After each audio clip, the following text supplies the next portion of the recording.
కూడని కోరికలు అడుగుతున్నారని ఒక్క మాట ఎవరు ఇంతవరకు మాట్లాడలేదు అంటే అర్థమవుతుంది.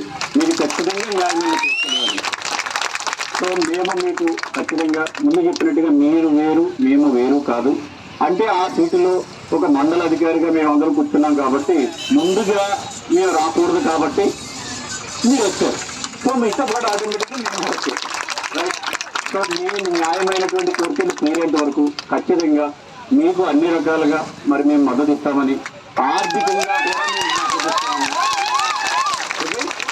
అతి త్వరలోనే మరి ప్రభుత్వం కూడా ఎప్పుడు మొండి పట్టుదలకు వెళ్ళదు.